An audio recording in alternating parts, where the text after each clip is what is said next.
Well, hello there, and welcome to another tank review. I'm Corny Swiss, and today I'm looking at the Centurion Mark III, 6.7 battle rating, British medium tank. Now, as with all reviews, if you feel like you want to watch a certain part of this review and you don't want to watch the rest, or you want to watch them out of order, it'll be timestamped down below, so feel free to watch this video however you'd like. But we're going to start the garage portion now. The Centurion is a pretty interesting vehicle. This was the sort of go-to platform, basically post-World War II and on for a pretty long time. The Centurion actually, there are plenty of Centurion modifications still out there in the world. A lot of them are armored personnel carriers or engineering vehicles, things like that. But the Centurion Mark III is one of the earlier, one of the sort of original Centurion models because it's armed with the 20-pounder gun. But pretty quickly after its introduction, the Centurion was given the 105 millimeter gun, and they got rid of the 20-pounder. Which kind of makes sense, I guess. If you can give it a 105 over an 84, that's pretty solid. But the Centurion's platform is very versatile. It's just a generally good all-round mobility package, especially if you turn it into something like a armored personnel carrier. Or maybe you need a vehicle to carry something for your engineers or any number of things. It's a very versatile platform, which is kind of the goal of post-World War II tank design. Is a lot of vehicles were designed for multiple purposes to streamline production and maybe cut some costs and kind of make the logistics of your tank corps much easier. So you have your artillery pieces, your armored personnel carriers, your engineer things, all of them are built on the same platform. It makes it much easier to service, cuts down on costs, and it's a pretty efficient idea. Now, the Centurion that we have in War Thunder, like I said, this is the first one, Mark III. Very good. And like I said, rank 4, 6.7 battle rating.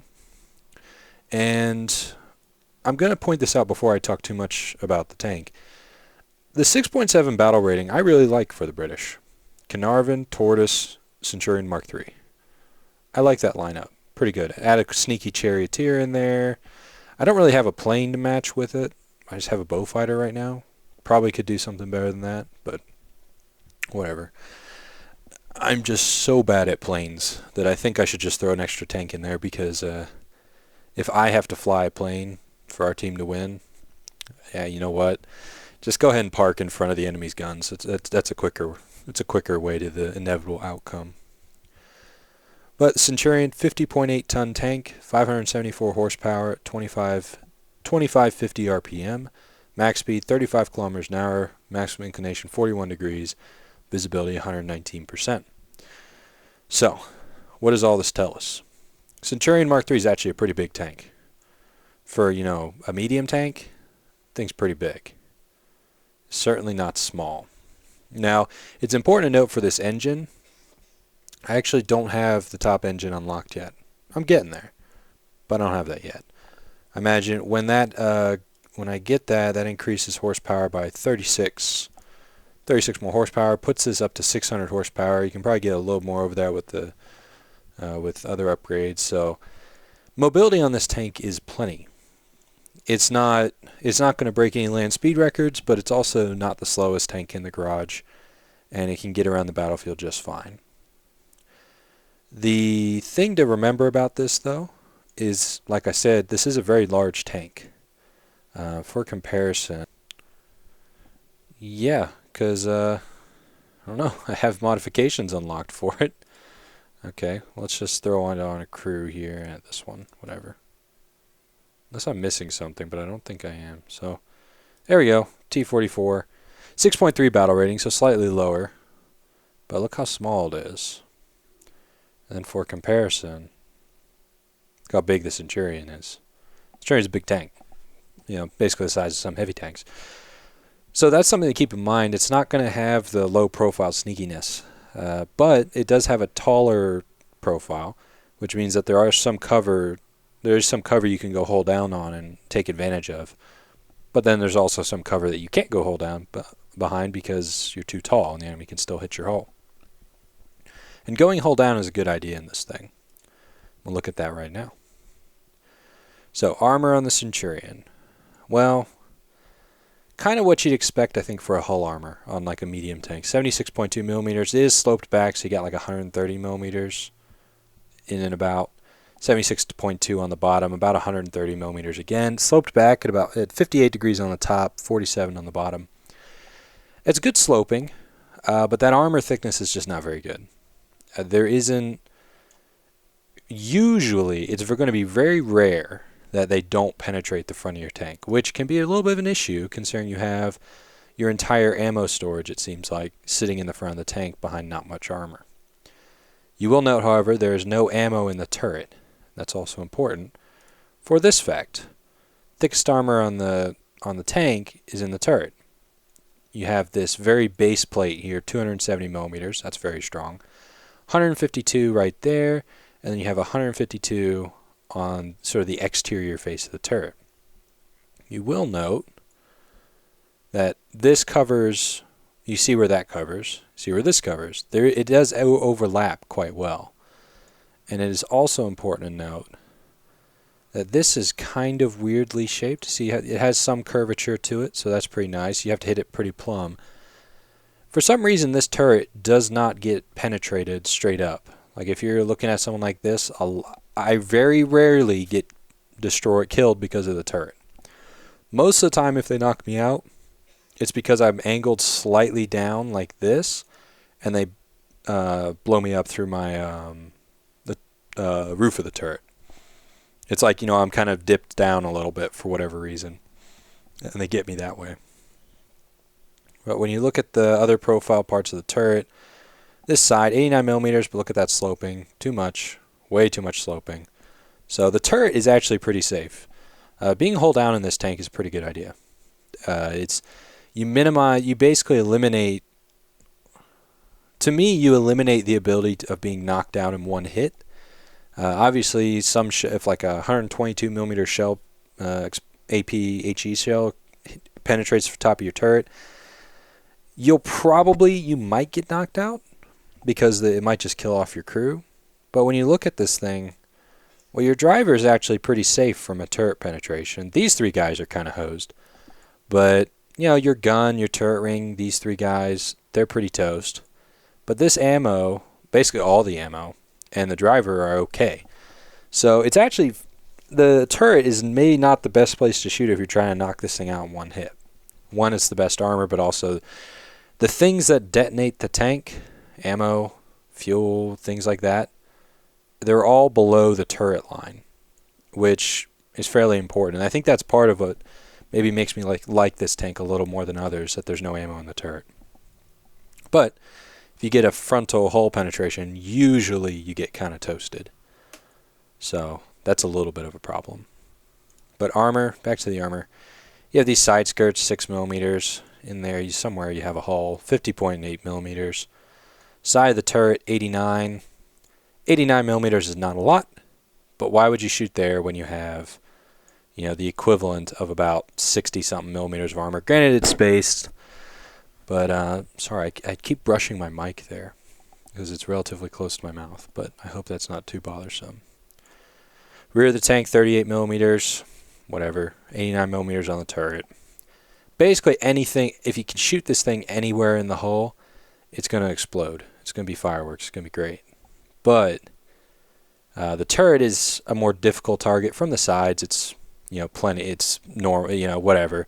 Might as well be the same as the hull, but frontal, the turret is pretty tough. So if you have the front of the turret, try and hit the hull.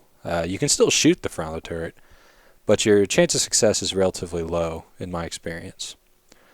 I think but that's very much determined by what's shooting at you, right? Like if a higher battle rating tank is shooting at you, it's potentially they could just penetrate the turret. So something to keep in mind. But overall, pretty solid. The front of the turret is very solid. The entire hull is basically paper. So that's something you have to watch out for. But that's kind of how you get this sort of reliable standard mobility, is you centralize your armor in one area and then try and use that to your advantage. So being hull down is really, really good idea in this tank. And I'm trying to think of a clever way to segue into the gun, but let's just talk about the gun. So, as it states here, 84mm 20-pounder QQ. That's OQF Mark 1 cannon, 65 rounds of ammunition. So 84mm is not particularly huge, but that's on this gun, I'm okay with it. The reason is reload rate 7.8 seconds, not a great crew. Vertical guns 10 degrees gun depression, 20 degrees of elevation, 13.1 degree per second turret rotation. Turret rotation is good. Reload rate, really good for this gun, or it seems like it's really good. Mainly because you beat everyone else's reloads. That's why it's good. And ammunition choices, you have 3. You have the Shot Mark 1 APCBC, and this shell actually brings a little bit of a punch. This tank does have the same gun as the Carnarvon, and I've experienced a lot more difficulties with the shell choices. But let's talk about them first. 9.1 kilogram shell, 1,019 meters per second muzzle velocity. That's pretty solid initial metrics for this shell. 1,000 meters per second is pretty good muzzle velocity. It won't be hard to hit things at range because you're not having to aim halfway to the sky. 9.1 kilograms, that's plenty heavy enough to cause some hurt if it penetrates. Penetration, 218 at 10 millimeters, 203 at 500, 176 at 1500, and 163 at 2000. That is serviceable penetration. You can get the job done with this. Now, at long range, I prefer the Sabo shell, but there's been plenty of times when this shell is the appropriate choice. So it's always good to have plenty of this around. I carry more of the Sabo, primarily because I was experimenting with it, but I've come to believe that this shell is, if both are going to penetrate, this is the obvious choice. That seems very logical, but it took me a while to get there. There was a time, I wonder if it might be one of the clips, but I'll say it anyway. There was a time I'm shooting like a T-30, no, I don't think it is. There's a time I'm shooting like a T-34-85 and I'm pumping Sabo into his side and it's just not killing him. And then finally I put one of those in and life got so much easier.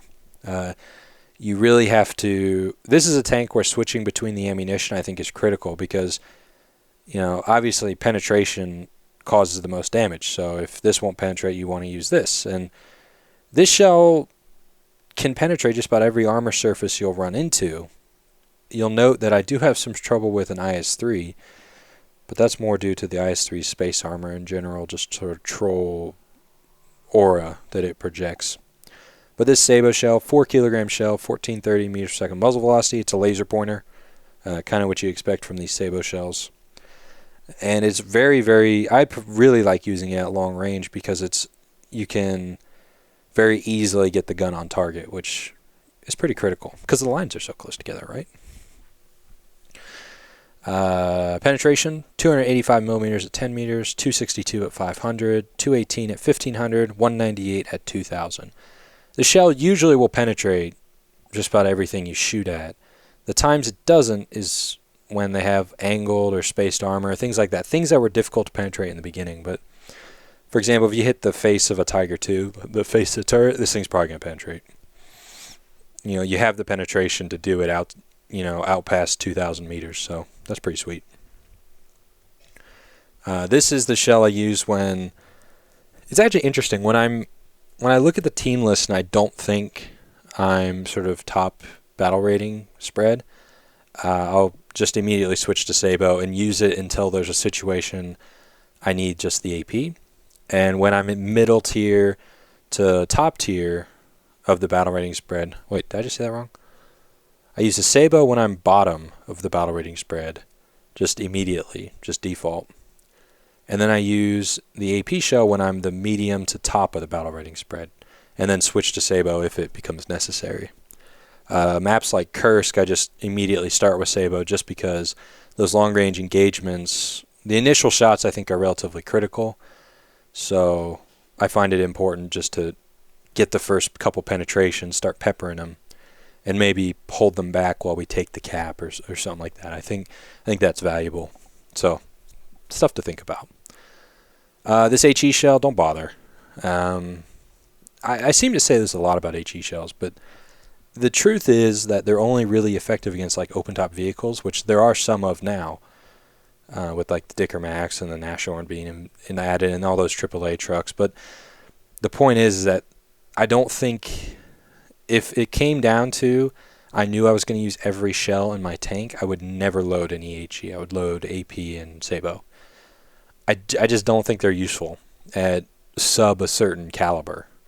So like SU-152, ISU-152, SU-122. Basically 122 millimeter shells at low battle ratings, and then 152 and up, I guess, at higher battle ratings. I think those are effective HE shells. Basically the Russian ones. But this one, nah, not really. So the thing about this gun, the thing I really love about this gun is the ammunition choices. Both you almost always can penetrate the target, unless you're dumb like me and you're shooting the wrong place of an IS-3. You'll see that though. And your rate of fire is really quick. So a lot of times you can get the first shot off, or if you both fire, you'll get the next shot. And there's severe advantages to that. If you surprise somebody and they're reloading, you might be able to get the next shot off. If you knock out someone's gunner, you'll be able to shoot them again probably before they can get their gunner back. So, and that's pretty important. Getting 2 shots in to your enemy's 1 is very, very important. So the gun's really good. It doesn't always pack the punch you need it to, but if you just kind of hammer at them, pepper them down, they die just like all the others. So, yeah, Centurion Mark III. Just to recap, mobility's good, plenty good enough. Armor, turret face is pretty good. Rest of it is paper. And the gun is pretty great.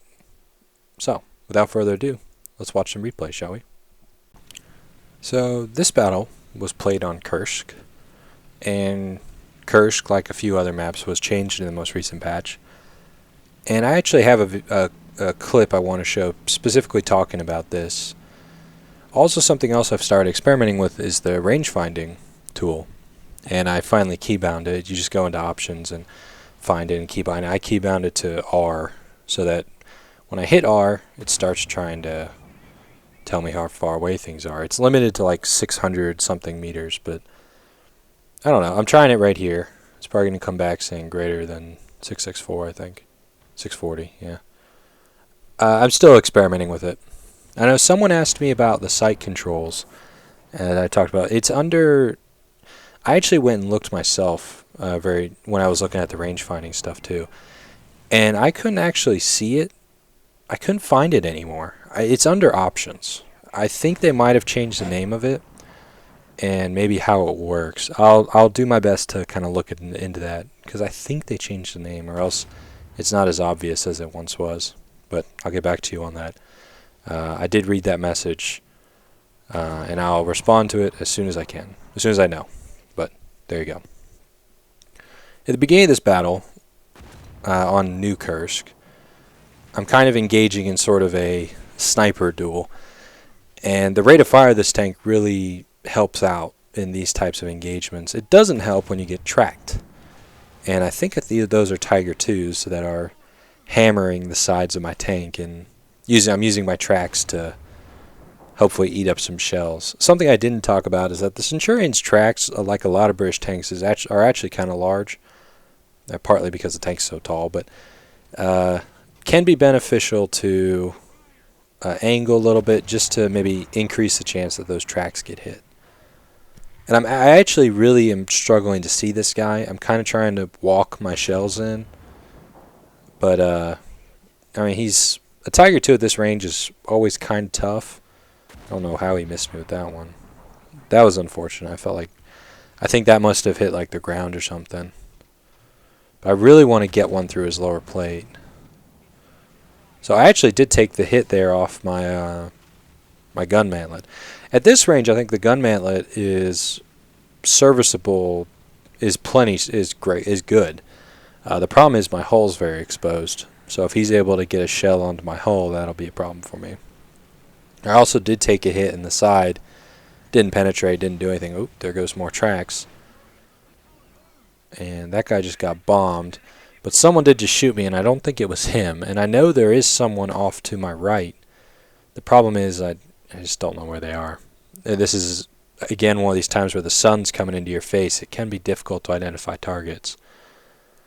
My initial thought was those were enemy tanks, but they're not. Now that is, though.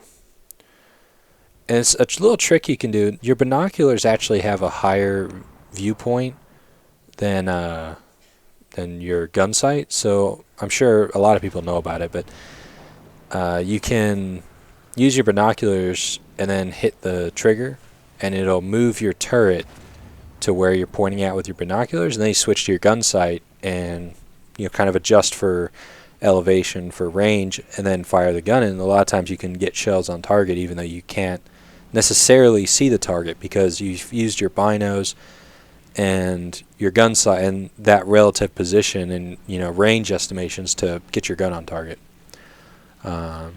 It's kind of the way you can shoot on long range. You can kind of shoot over the curve of hills, especially with low velocity guns. You can kind of lob shells over a hill. It used to be my favorite thing to do in like the SU-152. You'd have Tigers running around, and then you would send these shells over a hill, almost indirect fire style, and cause them pain. And then you can avoid their return fire because their shells are higher velocity. So if you do it right, they actually just can't hit you. I had to destroy that shed. Some farmer's very sad now, but there's an enemy tank there that is trying to cause me issues. Trying to see him. There we go. You'll notice I haven't penetrated that much, which is kind of sad, but that's the upper glace of a Tiger at range for you. Now, I'm not even going to bother shooting at this guy. Bam. Wanted to. Didn't. So now we're in this little town, and I'll talk more about these. There's 2 towns now, and I'll talk more about these in the video specifically for Kursk. I'm sure a lot of you will be here. I've been kind of reinvigorated with War Thunder. For a while I didn't have the desire. Well, desire is a strong word, but maybe just the drive to play aggressive amounts of War Thunder. But that's come back to me very slowly, and this new patch has kind of pushed me back to the... Yep, that's an enemy tank.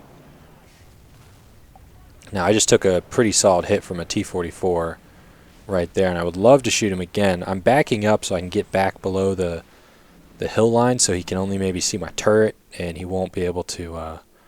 Now, I did call that already basically in our position. Important to note, but I didn't mean to. I thought I was calling it on them, but I actually called it basically right in front of me. Now, I can't see him, but even though I only have 2 crew members left, my reload isn't actually that bad. If I had all my crew, then I would be able just to fire willy-nilly, and usually I do. I'll just fire. But that T-44 is now focusing on that Super Hellcat, and he's going to bag him pretty easily because the Hellcat seems like he's disabled or something like that, on fire. So I'm going to rush forward, and my goal is to get up on this T-44 while he's reloading and get the first shell in. Just killed the Super Hellcat. Time to go. He'll likely be reloaded, but it looks like he's going to come around the corner. And that was really unfortunate. That could have been a lot better. And boom. Fellow Centurion knocks him right out. That's the shot I wanted to take. I wanted to put it right into his ammo rack, right at the side of his tank. But alas, I did not. And something else I did there is just spray my machine gun at him. It doesn't often make a difference, but sometimes that machine gun obscures their gun sights, and maybe they make a bad shot. I don't know. Every little advantage, right? But we hold the cap. The cap was in the central town here on the ridge, and now I'm pushing forward just because there's not a lot else to do. We're going to win. But the Centurion, I think, there are some tanks in the game that are great in kind of a lone wolf style, or great in a team aspect. And I think the Centurion is really a team tank. A couple of these guys working together, you can just output so many rounds, so much ammunition that the enemy just won't know what to do. And every once in a while you pull off those. You pull off a nice little ammo rack. I think the Centurion is a very powerful wolf pack tank because the rate of fire just means that you'll be able to really just overwhelm even superior numbers. So like if there's 3 tanks on 2, 2 Centurions versus 3 whatevers. If you survive, if you survive their first salvo, assuming they get one, you'll probably be able to win because you'll just put out more ammo than they will, more shells on target. So it's something to think about. I think this is a great team tank, good teamwork tank. But I will mention about Kursk. I think the changes are kind of interesting. I haven't been able to play enough on this map to really say like, yeah, man, this map is dope now or whatever. I do remember when Kursk came into the game, and it was like, I think Gaijin. I think people were praising the map creators very, very highly, and they deserved it because this was really just a brand new look at how you can play War Thunder. This big, huge map takes like 10 minutes to drive anywhere remotely close to an enemy. This is what I'm talking about with the Sabo shell, though. Even the AP shell. For some reason, I just can't kill these AI. But I think the changes they've made, at least the initial ones I've noticed, are the 2 little villages, basically next to the 2 cap circles that usually show up.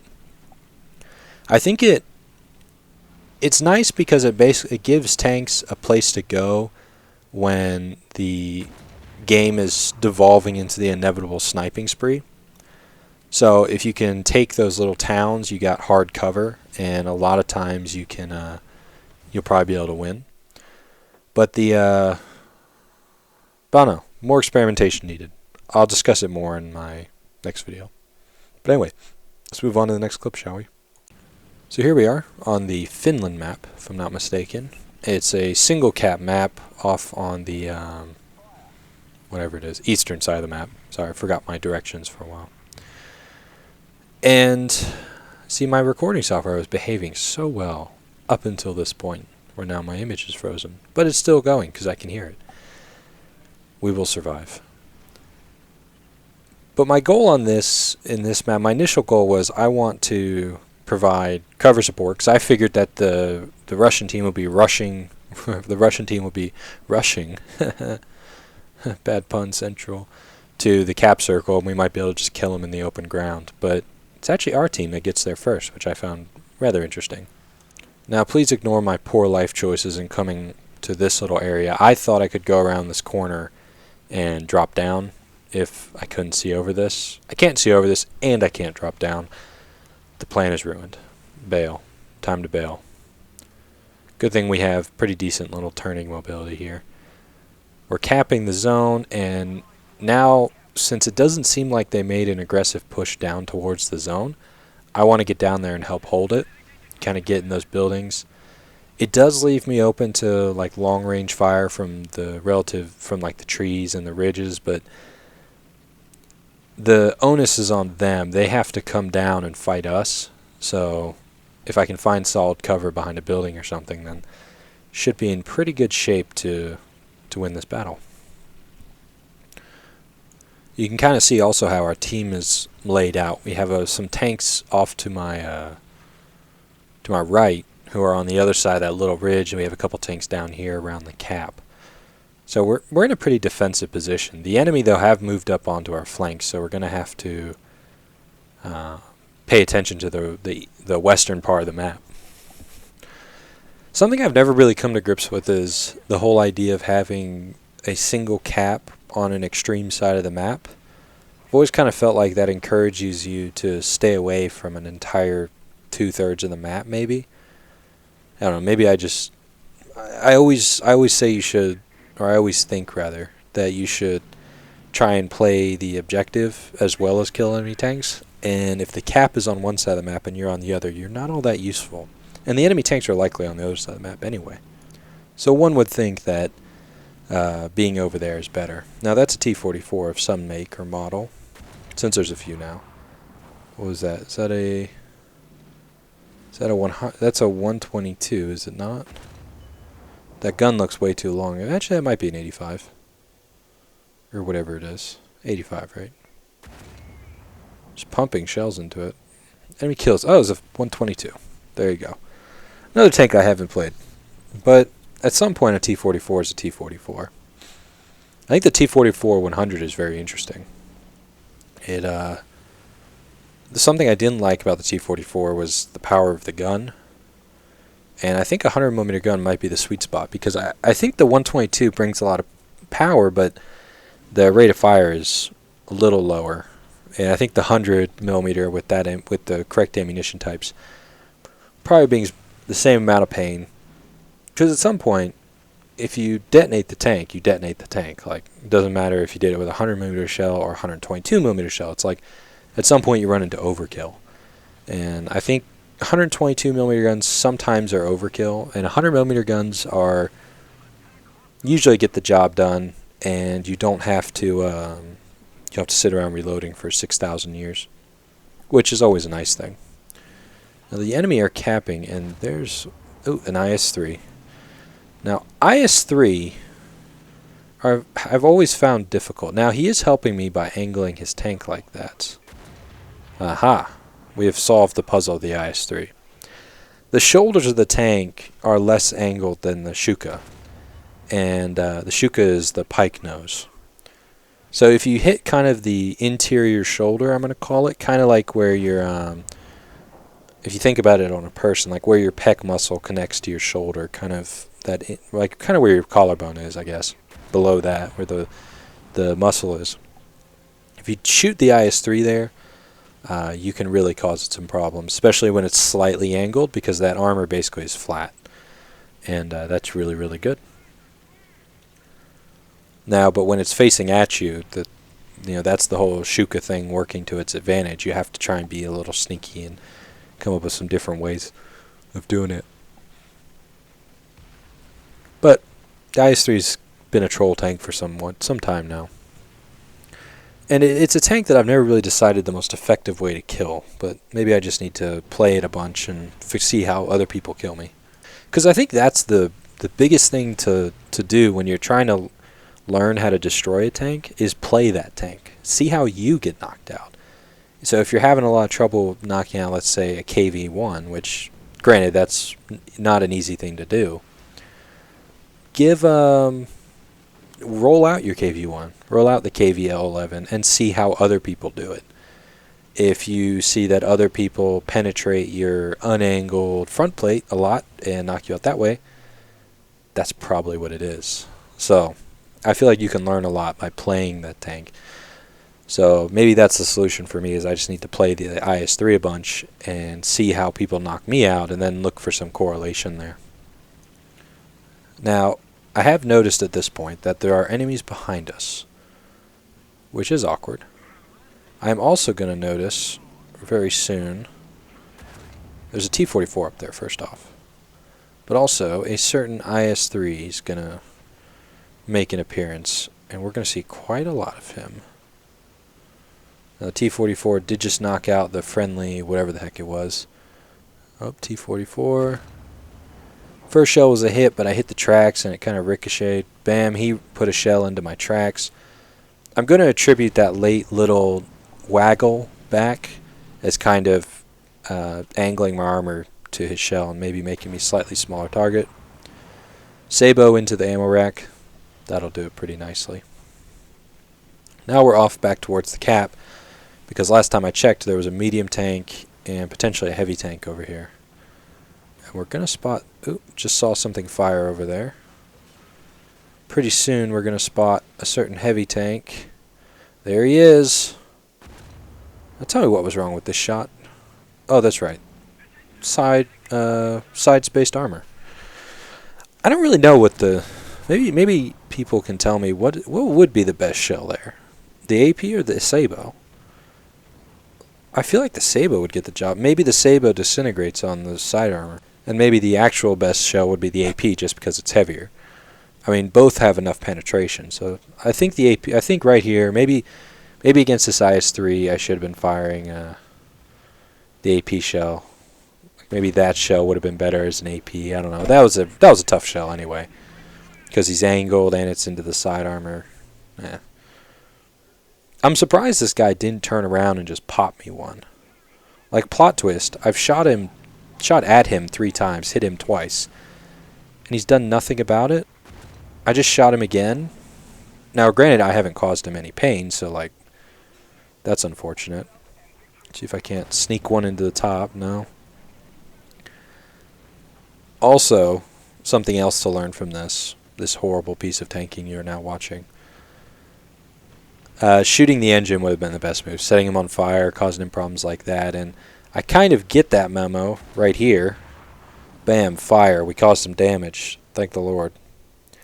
I really want to shoot the ammo racks. I know he's got them. Bam. We got some crew in the turret now. Okay, he's put out the fire, so let's reignite him. Let's keep the damage rolling. More fire. And I think, yep, I'm going to try and do something else. I really want to do something with this turret. Okay. Did some more damage. I can set him on fire again. This will be his last fire extinguisher. There we go. So now he's going to die. But now I notice, oh, well, I can actually sneak a shell under the thing there. Okay. Got a crew member. But he's just going to burn out. His ammo rack's going to cook off. But, oh, now someone's capping A. That's a little bit of a problem. Problem I'm going to have to deal with successfully. We will see. Now, there's probably some type of medium tank in here. So that's not usually a problem. And someone's firing aggressive amounts of machine guns, so that could potentially help me. And my tank is undamaged, so we're looking pretty good. I have the Sabo loaded. At this moment I thought about, should I reload the AP? And I decided Sabo was the better move. Probably wouldn't have mattered for that target, but I did just take a hit in the side. Was it the side? No, I think it was off to over there. I think it's actually to my front. I don't actually remember, but I'm in kind of a rough spot here. My tank is pretty busted up.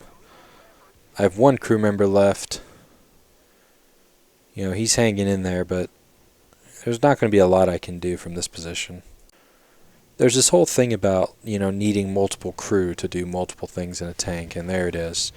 T-34-85 got me off to the side. I kind of suspected that. But that'll be the end of the Centurion Mark III's contribution to this game. I would ride out my Carnarvon, run around the map, not do anything else, and we'd win the game. So, there you go. Let's move on to the final opinion, shall we? I think I made it clear in the garage portion, and probably throughout the replays too, that I like the Centurion Mark III. I think it's a good package, has a good gun, good mobility, and in the right situations, the armor's really good. I think the thing that sometimes pulls you back is just the size of the tank. It's difficult to hide sometimes. There are tanks like the T-44 that are very small and they're more difficult to spot maybe than a Centurion. But it's a good all-around tank. It's a very solid package. It has something it's really good at, which is, in my opinion, hull down engagements, where you can use your rapid firing gun to always get the first shot, or at least always just get more shots off than the other guy. And your ammunition combination, your Sabo rounds, you can engage at long range. AP shells are plenty good for short range, and you can really bring the pain. So I think it's a great tank. And it also leads to some other great tanks. I'm in the process of working on the Centurion 10 review, and after that it'll probably be the Chieftain, or maybe the Chieftain first, I don't know. Tortoise review is being worked on. The Tortoise is a more difficult tank to do for a review because I still don't know every nook and cranny of it. But to me, back to the Centurion 3, great tank. It'll be fun. If you're trying to grind for it, totally worth the grind. It's a good tank. And yeah, so thanks for watching. I've been Corny Swiss. I'll see you next time.